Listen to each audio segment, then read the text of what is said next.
नमस्कार, भारत लाइव पे आप सभी दर्शकों का स्वागत है। जदयू एमएलसी राधाचरण शाह को कल ईडी ने गिरफ्तार कर लिया।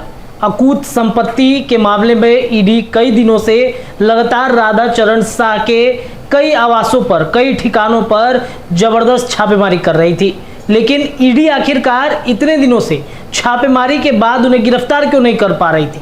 कई तरह के राज राधाचरण शाह ने छुपा रखे थे, वो राज अपने मुंह से नहीं उगल रहा था, जिसके बाद से ईडी काफी ज्यादा परेशान थी कि आखिरकार वो कौन सा राज है जिस वजह से राधाचरण शाह ना तो अपने मुंह से बता रहे हैं और ना ही उनके जो तमाम ठिकानों पर छापेमारी की जा रही है वो पुख्ता सबूत मिल पा रहा था। ईडी काफी दिनों से परेशान थी, लेकिन कल वो कोड और वो पासवर्ड मिल गया, जिस वजह से ईडी ने राधाचरण सेठ को उठा लिया। एक तरफ बिहार के राजनीति में कल का माहौल सभी देख ही रहे थे, जहां कोऑर्डिनेशन कमेटी की बैठक कल चल रही थी। उसी बीच देर रात जैसे ही मीटिंग खत्म हुई, राधाचरण सेठ को ईडी ने आरा से गिरफ्तार कर लिया।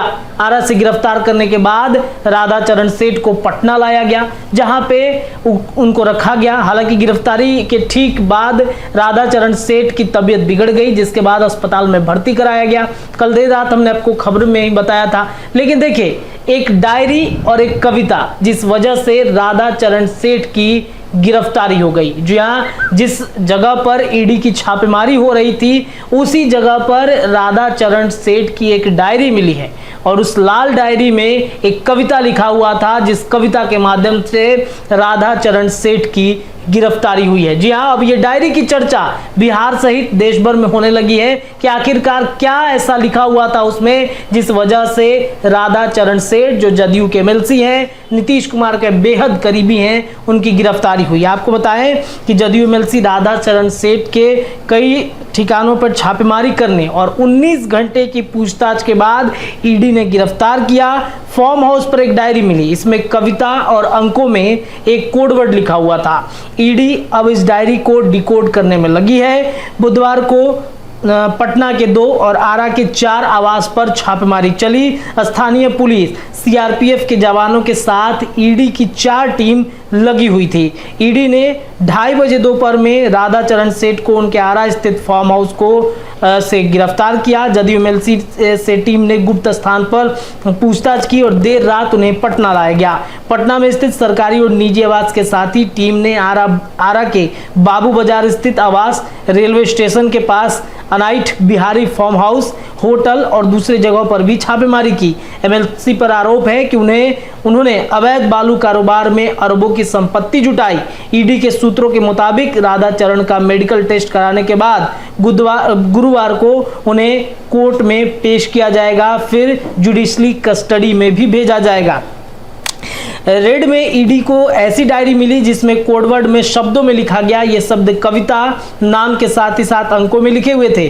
जानकारी के मुताबिक हिसाब किताब का पूरा ब्यौरा एक कविता के माध्यम से लिखा गया था, जिसको ईडी डिकोड करने में लगी हुई है। यदि कोडवर्ड डिकोड हो गया तो कई अहम जानकारियां और भी मिल सकती हैं।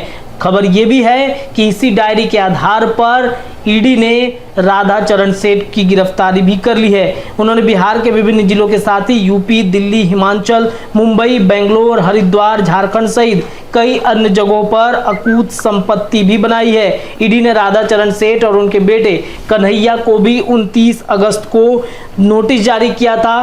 15 दिनों के अंदर ईडी कार्यालय में तलब होने को कहा गया। उसके बाद कल राधाचरण सेठ की गिरफ्तारी हो गई। 7 महीने से ये प्रक्रियाएं चल रही थी ईडी की। 7 महीने में कई जगहों पर ठिकाने भी चले और कल राधाचरण सेठ ईडी के रडार पर आए और उन्हें गिरफ्तार कर लिया गया। तो एक कविता, एक डायरी ने राधाचरण सेठ को गिरफ्तार करवा दिया। फिलहाल इस वीडियो में इतना ही। देखते रहिए भारत लाइव। बहुत बहुत धन्यवाद। धीरे धीरे से मेरी जिंदगी में आना, धीरे धीरे से दिल को चुराना। नमस्कार, मैं अनुराधा पौडवाल 26 नवंबर को पैनोरमा स्टार सीजन 6 के कार्यक्रम में पूर्णिया बिहार आ रही हूँ। मुझे पैनोरमा ग्रुप के निर्देशक संजीव मिश्रा जी ने बुलाया है, तो हम सब मिलते हैं पैनोरमा ई होम्स में शाम 7 बजे। नमस्कार। अगर ये वीडियो पसंद आई और वह बिहार के राजनीति और बिहारियत से सरोकार रखेनी तो सब्सक्राइब बटन दबा के चैनल के सब्सक्राइब कर ली। ओजे एगो घंटी बा, ओकरा बटन दबा देला से कुल सटीक और मारक खबर रुआ मुफ्त में मिल जाई। अगर रुआ पत्रकारिता के हमनी के नया प्रयोग में सहयोग कर चाहतानी तो ज्वाइन बटन दबा दी। पेटीएम नंबर नोट कर ली 9386816700। धन्यवाद।